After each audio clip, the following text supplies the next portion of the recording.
પીપલગમાં લુખ્ખાગીરીનો વિડીયોનો viral મામલો. લો બોલો, હુમલામાં નીકળ્યું બોગસ કોલ સેન્ટર કૌભાંડ. હવાલાના રૂપિયા બન્યા હુમલાનું મુખ્ય કારણ.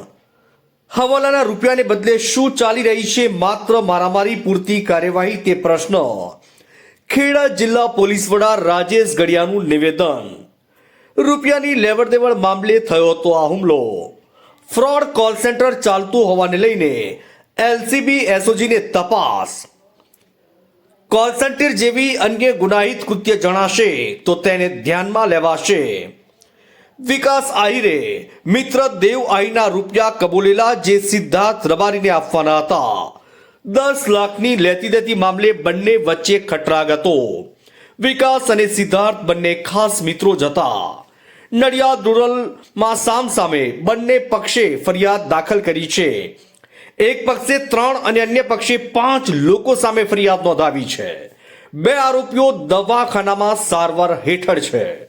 10 લાખની લેવડ દેવડ મામલે મારામારી થઈ હતી. ફ્રોડ કોલ સેન્ટર ચાલતું હતું જે હવાલાના પૈસા મામલે ખટરાગ જ હતો. વિકાસ આહિરે કબૂલેલ પૈસા ન આપ્યા હોવાની વાત પણ સામે આવી છે. ફ્રોડ કોલ સેન્ટરથી વિદેશમાં ગુનાઓ આચરતા હોવાની શંકા. હાલ બંને પક્ષે 8 આરોપીઓ વિરુદ્ધ કાયદેસરની કાર્યવાહી હાથ ધરવામાં આવી છે. જે પીપલગ વાળો વિડીયો વાયરલ થયેલો એમાં પ્રથમ જે પક્ષે ફરિયાદ આપી હતી એમાં 5 આરોપીની ધરપકડ કરવામાં આવેલી. પછી ત્યારબાદ 2 દિવસ બાદ સામેવાળા પક્ષ જે છે એમાંથી પણ એક ફરિયાદ આવેલી જેની અંદર 3 આરોપી પકડાયેલા છે. ટોટલ 8 આરોપી પકડ્યા છે. હાલ 2 આરોપી હોસ્પિટલમાં છે. અને આ જે કંઈ ઘટના બની એની અંદર જો એના મૂળમાં જઈએ તો શરૂઆતમાં એવું જાણવા મળેલું છે કે જે બંને સામસામે મુખ્ય આરોપી છે એ બંને મિત્રો હતા અને ખૂબ લાંબા સમયથી બંને વચ્ચે મિત્રતા હતી, પરંતુ આશરે 10 લાખ રૂપિયાની કોઈ લેવડ દેવડ હતી અને લેવડ દેવડ બાબતમાં એ લોકોને મનદુખ થતા એકબીજા સાથે ફોનથી પણ ઉશ્કેરાટ કરેલા, સોશિયલ મીડિયાથી પણ એકબીજાને ઉશ્કેરાટ કરેલા અને આ ઘટના બનેલી જેની અંદર બંને પક્ષે ગુના દાખલ થયા છે. ટોટલ 8 આરોપી પકડાયેલા છે.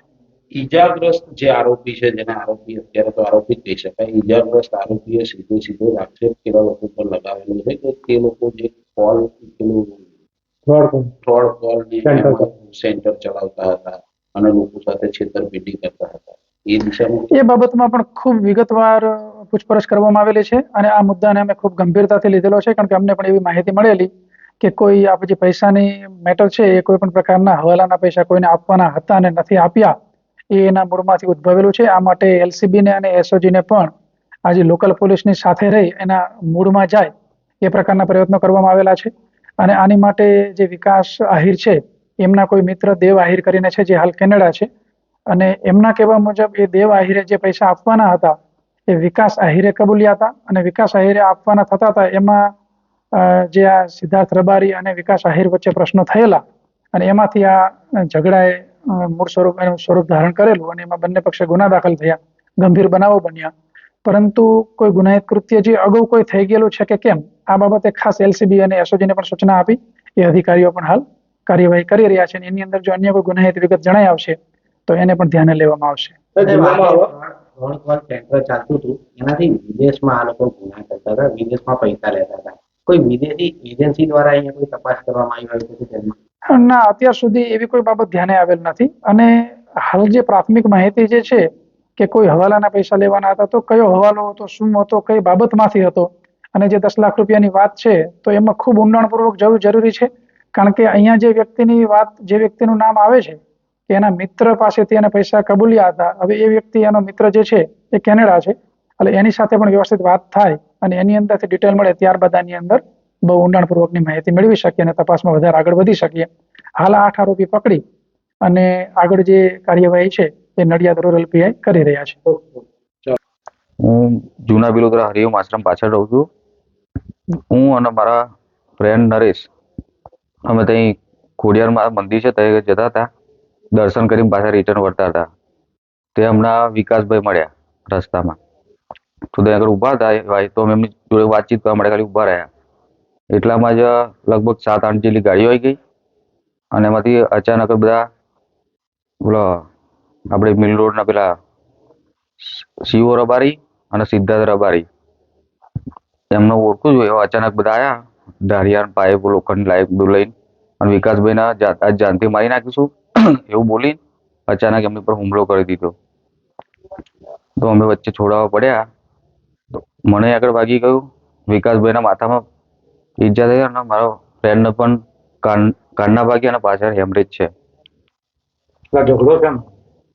ઝઘડો એમના વિકાસભાઈ સાથે હતો અને અમે વચ્ચે ખાલી એમને છોડાવવા પડ્યા. હા, એમાં વિડીયો વાયરલમાં 2-3 જણને ઓળખું છું ખાલી. એક આ સિદ્ધાર્થ છે અને વિડીયો જોયા પછી હું પેલા રવિ રબારીને પણ ઓળખું છું. એના એ અચાનક એ ટાઈમ તો મને ખ્યાલ ના, પણ પછી એને બી ઓળખું છું. બસ એ અચાનક એવું બોલે કે ભાઈ આજ તમને જાનથી મારી નાખીશું એમ, વિકાસભાઈને. અને અમે પછી કીધું ભાઈ કે રહેવા દો, જે હોય પછી શાંતિથી વાત કરો. અને અચાનક જ એમને હુમલો કરી દીધો. હું વિકાસ યાદવ છું. હું જવાહરનગરમાં રહેવાસી છું. મારો દૂધનો ધંધો છે. હું એ ખોડિયાર માતાજી ત્યાંથી નીકળતા હતા આગળ માતાજીના દર્શન કરીને, એટલામાં જ 6 થી 7 ગાડીઓ આવી, જેમાં એ પેલા બધા રબારીના હતા. સિદ્ધાર્થ રબારી, પ્રેમલ રબારી, રવિ રબારી, પેલો ધવલ રબારી, આયુષ રબારી, ફરી રોનક ઝાલા કરીને એક હતો, એડી દેસાઈ એક હતો. આવી રીતે કંઈક 12-13 નું આખું ટોળું આવ્યું અને ડાયરેક્ટ અમારી મારપીટ ચાલુ કરી. આ લોકો જોડે પહેલા કંઈક પૈસાનો વ્યવહાર હતો મારા ભાઈબંધનો. આ કોલ ફ્રોડ સેન્ટરનો ધંધો કરે છે આ બધા.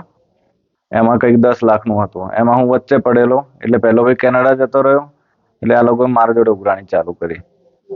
વચ્ચે આ વાતનો સમાધાન, મેં અરજી બી કરેલી, મારી ગાડી ઉઠાવી લીધી હતી પહેલા એમને નાયરા પેટ્રોલ પંપ આગળથી, મારા ભાઈબંધ જોડેથી જોર જબરદસ્તીથી. તો અમે ફરિયાદે કરેલી. તો ફરી એના પીઆઈ સાહેબ આપણે બોલાવીને ટાઉનમાં સમાધાન કરાયું હતું કે હવે નહીં થાય. તો પાછા 10-15 દિવસથી બધાને કહે કે એને મારીશ ને આમ ને તેમ, મને મા બહેનો તેની ગારોની સ્ટોરીઓ મૂકે કે પહેલું કરી નાખીશ, આમ કરી નાખીશ. ફરી પહેલા દિવસે જે દિવસે આ ઘટના થઈ એ દિવસ અમારે પાછળે પડ્યો, તો એ ટાઈમે હું નાહી ગયો હતો ત્યાંથી. બુલેટ નાહીને એનો ટાયર ફાટી ગયો હતો, કોઈ જોડે અથડાયો એટલે હું રહી ગયો અને હું પશ્ચિમ બાજુ જતો રહ્યો હતો. એના પછી આ લોકોએ હોદવાનું ચાલુ કર્યું. મને અલગ અલગ નંબરોથી ફોન કરે કે કઈ આવીશ તું, બોલ આમ ને તેમ. અને આ લોકો આયા ડાયરેક્ટ. પહેલા જે રવિભાઈ રબારી છે એ સ્વિફ્ટ ગાડી હતી, એમ નંબર પ્લેટો નથી. પહેલા તો એમના કાચ ઉતારીને સમાજ કરીને બૂમો પાડી કે બહુ હવા છે એમ. તો એમને ડાયરેક્ટ પેલા માથામાં પાઇપ મારી દીધી. ફરી અમે એ બાજુ નાસ્તા હતા તો પેલા સિદ્ધાર્થ અને પેલો પ્રેમલ આ બધા મારવાની ચાલુ કરી. ફરી આગળ આયુષ રબારી આવી ગયો, એને પેલા સિદ્ધાર્થ રબારીએ ડાયરેક્ટ અહીંયા માર્યો, એટલે મારો હાથ છૂટો થઈ ગયો ને સરિયા નાખ્યા છે. અને ફરી બધા હું નીચે પડી ગયો એટલે બધા મારતા હતા. ડીએસ ગોહિલ હતો, ક્રિસ કરીને હતો, પેલો મયુર હતો, જાકીર અંસારી હતો. આ બધા ફરી લાકડીઓથી હુમલો કરવાનો, હાથમાં, થાઈઝમાં, બધી જગ્યાએ ચાલુ કરી નાખ્યું. એના પછી હું બેભાન થઈ ગયો અને ફરી આ લોકો સિવિલમાં લાયા અને 2 દિવસમાં સાહેબ હોશ આવ્યો. અને આ લોકો હજી કહે છે, પોસ્ટો મૂકેલી જ છે કે 302 જ થશે. અને એના પછી બી એમને મૂકી છે કે 2 દિવસનો ખેલ છે, તમે જોઈ લેજો કે હવે તું નહીં બચો એમ. આ બધી હમણાં જાણ મને હોશ જ નતો થયો. કાલે મારે 4 વાગે ઓપરેશન થયો, એના પછી હમણાં સવારે મને ઉપર ટ્રાન્સફર કર્યા હતા. એટલે હજુ પેલા સાહેબ કહેતા હતા કે આવીશું, એમને રજૂ કરવા કોર્ટમાં લઈ ગયા છે.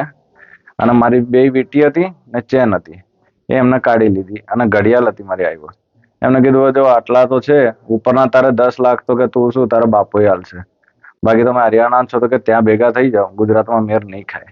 એટલે આ મૂળ પૈસા છે, આ ફ્રોડ કોલ સેન્ટર નું કરે છે. અમેરિકાના જે ફ્રોડ કોલ સેન્ટરો ચાલે છે ને, એમના કઈ હવાલાના પૈસા હતા. એક મારો મિત્ર છે દેવ અહીર કરીને, એને જોડે આ લોકોનો હતો. એમાં હું વચ્ચે પડ્યો હતો કેમ કે આ લોકો કંઈક અંદર ઉડાયું હતું, કંઈક બેલાઈન ફૂસલાઈન જે થયું હોય.